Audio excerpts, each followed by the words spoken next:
In this package, Governor Udom Emmanuel wants Nigerians to learn from current economic recession and plan against reoccurrence. School feeding program to commence in public primary schools. Tribal First Lady donates educational materials to inmates of Divine Home at Kanofort. Details of this and more in a moment.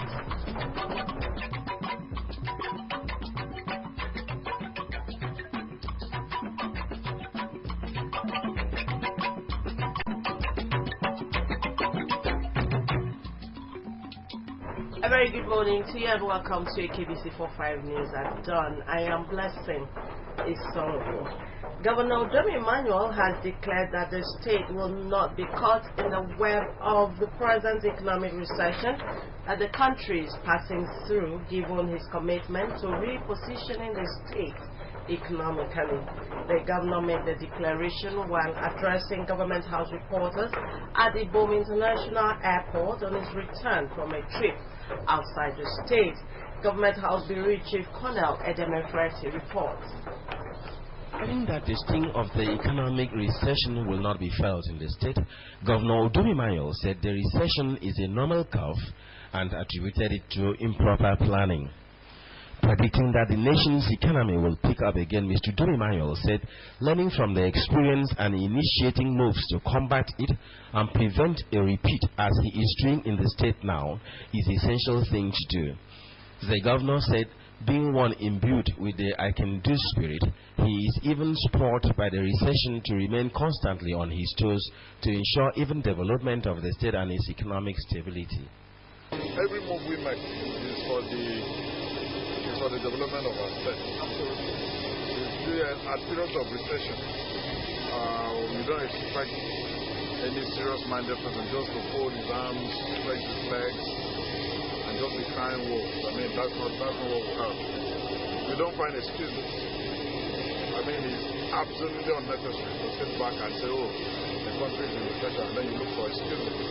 Meanwhile, you get to the clinic, they are not working the way they should work. So I am one human being who believes in that I can do spirit. Every problem should have at least 10 solutions. So I must look for the other 9 if the one is not working. I think that's what we are looking for. Thank you. Colonel Edem Efreti reporting. Over 200 children of the Divine Home at Kanofort have been equipped for the new academic session by the wife of the State Governor, Mrs. Martha Udom Emmanuel. At the event Start Back to School Project 2, Mrs. Emmanuel presented boxes, school bags, writing materials, mathematical sets, mattresses, pillows, uniforms, and toiletries to the children. The report. The governor's wife said it was necessary that educational materials be provided so that the children could concentrate on their studies and reassure the children of a commitment to their welfare, while cautioning them not to indulge in behaviors that could hinder their success in life. Mrs. Emmanuel advised that they should study hard, be obedient to their teachers, and most importantly, be God-fearing. She rewarded children who excelled in the last academic section, promising to do the same at the end of the new section. I want to thank the Almighty God for giving His Excellency the resources that He has given to me to pass on to you people to take care of your needs. We want to bless the name of the God, and we thank Almighty also for your Father, His Excellency. You know, without Him, this thing will not be possible.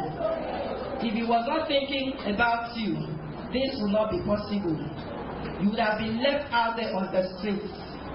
But because he loves you, that's why he is supporting you.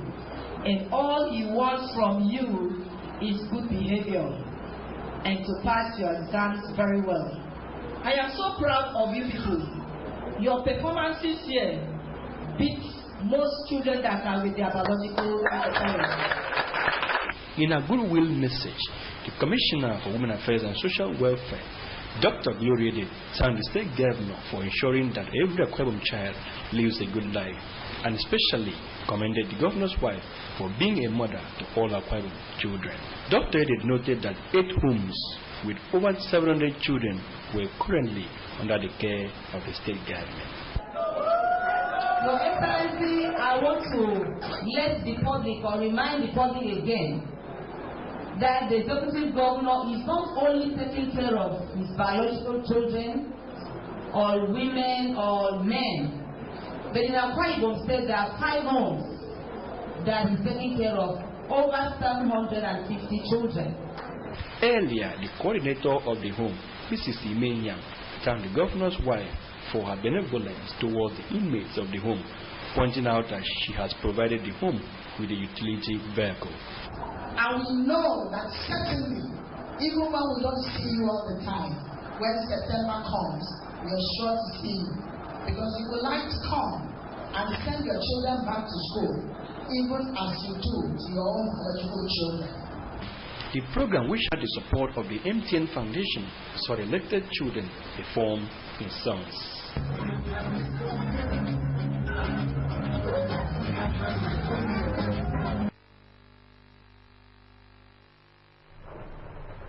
The school feeding program is expected to benefit pupils in elementary 1, 2, and 3 in public primary schools. The Commissioner for Education, Eldania Kanakban, gave the explanation while speaking on a KBC Channel 45 Current Affairs program, unveiling the mandate. Over now to our studios for details. The Commissioner said that the federal government will fund the school feeding program 100%, while the state government will coordinate the selection of local food vendors. He said Akwa Ibom is one of the 10 states in the country chosen for the pilot scheme, adding that the feeding project will cost 70 naira per child. Eldakpan said the program will stimulate the local economy and encourage Akwa Ibom people to be serious with agriculture, as only local food will be in the stable. As I speak with you, government is intervening in many schools. We have over 300 projects under the basic education program, which is being done in Sube. Over 300 projects across basic education schools, both primary and junior secondary schools. On effective teaching methods in schools, the Commissioner explained that the principle of effective deployment is to be enforced in public schools in the state for maximum benefit to the students and pupils. Eldakban said under the policy, teachers will be deployed to teach according to areas of their specialization in all classes. He said though a class teacher will oversee an assigned class, such a teacher will not be allowed to limit his specialty to one class only. Eldakpan said government is working to balance the teacher-to-pupils ratio in line with best practices, pointing out that government is working out modalities for intervention in critical areas of need. The innovation that we are bringing, beginning this school session, for the primary schools, we have directed that teachers will no longer stay in one class to teach all the subjects. Teachers are going to be deployed effectively to teach in their areas of specialization. And we are also going to deploy, in fact I've already directed, we deploy teachers across the schools within local education authorities.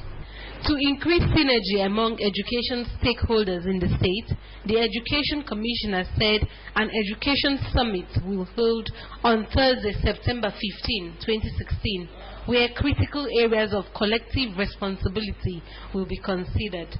He said that the summit became necessary as areas of mutual benefit in the free and compulsory education will be discussed by the stakeholders. By His Excellency has directed, as a result of the reports that have been submitted after 1 year, has directed that we have a summit which is coming up next week. Thursday, we're having a summit at the Civil Service Auditorium where major stakeholders are being invited to address some of the issues, because the training of our children is a collective responsibility.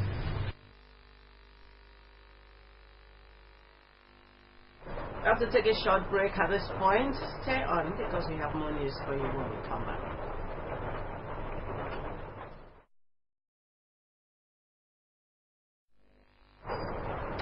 Glad to have you back. The Commissioner for Women Affairs and Social Welfare, Dr. Gloria Dent, has stressed the need for youth to respect and care for their parents and the elderly, citing such care as virtues that would boost family and social living. The Commissioner bared her mind while paying host to senior citizens under the aegis of Akwa Ibom Elderly Citizens Assembly. Friday noted that senior citizens should always be supported, honored, and given preferential treatment, reasoning that this will enable them to live longer and contribute to the well-being of the society. While extolling the yearly forum for the elderly, hosted by the wife of the governor, Mrs. Martha Emmanuel, Dr. Edet said the governor's wife has charted a new course for the society and tasked well-to-do individuals to emulate such worthy virtues.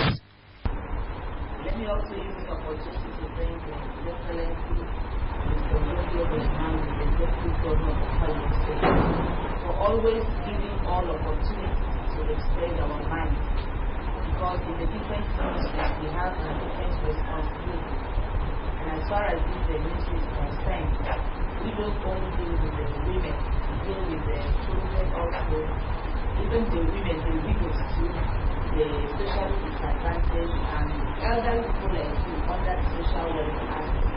The National President, Akwa Ibom Elderly Citizens Assembly, Obonge Memebong Esien, said the group made up of citizens aged 60 and above is informed by the need to share their wealth of experiences and provide useful inputs and guidance in the development of the state.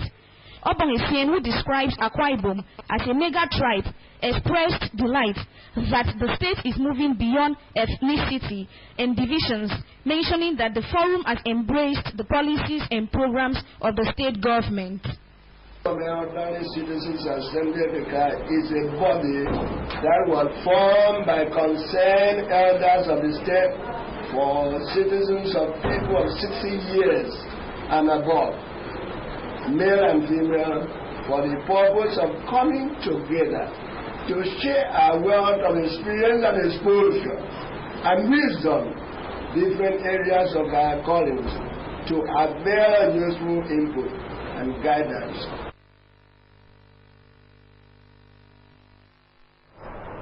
Ministries, departments, and agencies which parade the largest contingent at the October edition of Dogging to Serve Better, the monthly Cape exercise for public servants in Akwa Ibom, will go home with prizes. The head of civil service, Mrs. Ekarogonopan, announced the innovation at the September edition of the exercise, held at the Unity Park, Udodoma Avenue. The head of civil service stressed that exercising regularly keeps the body fit and stimulates the individual's mind to greater clarity and productivity, thus enhancing effective job delivery. Mrs. Sekere Bongakwan stated that hosting the Keep Fit exercise every month, despite the economic challenges, was due to its positive effect on productivity in the service. She encouraged workers to always create time to be part of the exercise, which holds every second Saturday of the month at the Unity Park. The head of civil service used the forum to thank the state governor for being favorably disposed to the workers' welfare and for the prompt payment of salaries and other entitlements, including the 2016 leave grant, despite the harsh economic realities. Mrs. Ekarabong charged workers to work harder to reciprocate government's genuine concern for them. If you are a civil servant, I want to tell you, you are missing so much. You are missing so much. Come out and join. And there will be a prize for ministries that come out with the greatest number of workers. That's what we are going to start next month. And we are also going to take roll call of ministries that come. Those that don't come, then they have failed in their responsibility. Thank you. Also speaking, the Permanent Secretary, Ministry of Local Government and Chieftaincy Affairs, Mr. Oliver Udokwo, lauded the head of civil service for sustaining the Keep Fit exercise for the well-being of the civil servants and the various innovations she has introduced into it. Mr. Udokwo also commended Governor Udom Emmanuel for paying workers' salaries and other entitlements regularly, the economic downturn notwithstanding. After the exercise, the workers led by the Permanent Secretary, Ministry of Information, Pastor Praise Okon, entered into a session of prayers for a turnaround in the nation's economy, as well as blessings on the state governor, the state and our workers, as well as the nation. The September edition of Jogging to Serve Better featured road walk, aerobic exercises, taekwondo trainings, and first aid lessons.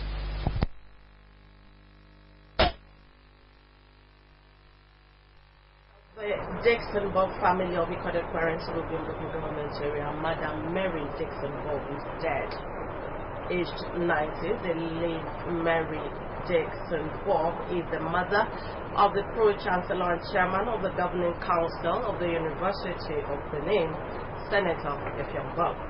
Though with no formal education, she was well schooled in local crafts. Her desire to sit within the four walls of a classroom to be taught was unquenchable, and the desire saw her enrolling at the Adult Education Center, Ikode-Kwere, to be able to read her Bible, speak a smattering of English words, and keep records of her petty trading business. Mary Ekpa, as she was known in Ikode-Kwere, was an industrious and dedicated housewife who, from the proceeds of her fish trading business, alongside her husband, ensured that her 12 children were educated. A statement signed by her fifth child and Pro-Chancellor of the University of Benin, Senator Effiong Bob, indicates that Mary Dixon Bob was an epitome of morality among women, and that she trained and counseled a lot of young girls and women in marital issues, which explains why dozens of children in and around Ikode-Kwere were named after her as a mark of appreciation. The statement noted that burial arrangements for the mother of 12 children, 33 grandchildren, great-grandchildren, and several other relations will be made public in due course.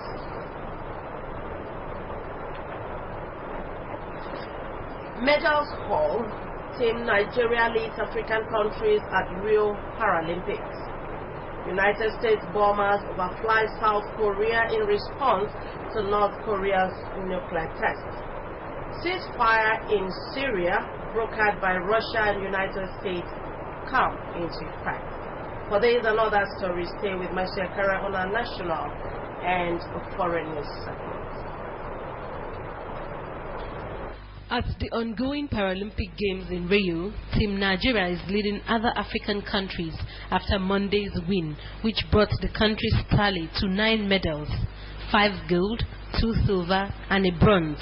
Team Nigeria's Bose Omolayo won gold in the women's 79 kg powerlifting event after lifting 138 kg to set a new Paralympic Games and world record.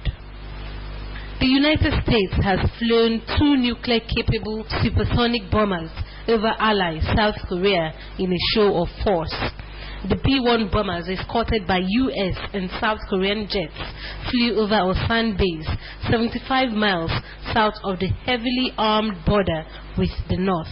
U.S. moves comes 4 days after North Korea's 5th nuclear weapons test, with claims of the North having a nuclear warhead that could be mounted on ballistic missiles, a possibility that increases fears for U.S. allies in the region and also poses a threat to U.S. bases in South Korea, Japan, and Guam. South Korea's President Park Geun-hye has ordered the country's military to be ready to attack North Korea if it fires a nuclear missile towards South Korea, adding that the North leader Kim Jong-un's mental state is spiraling out of control. Former British Prime Minister David Cameron has resigned his seat in the Parliament. Mr. Cameron said his presence in the Parliament could be a distraction to his successor, Theresa May, and a big diversion from what the government needs to do for the country, adding that it is not going to be possible to be a normal backbencher as a former Prime Minister.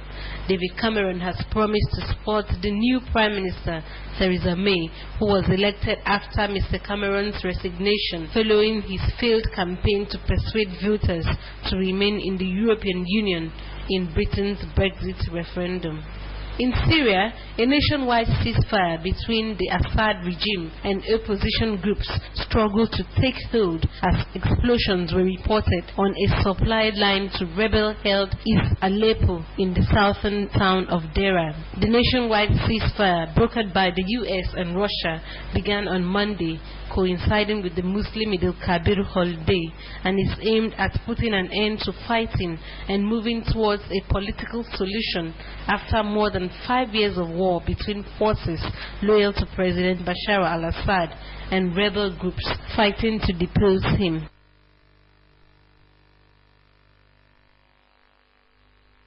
To remind you that you can find all our top stories on our website, that is akbconline.org. You can follow us on Twitter at akbc45u or Facebook at akbc245. Our package for this beautiful morning. But before we go on and look at the top stories, Governor Udom Emmanuel has declared that the state will not be caught in the web of the present economic recession that the country is passing through, given its commitment to repositioning the state economically. The governor made the declaration while addressing government house reporters at the Boom International Airport on his return from a trip outside the state. We also brought you a report that the school feeding program is expected to benefit pupils in elementary 1, 2, and 3 in public primary schools. That was the news. Thank you for watching. Have a blessed day.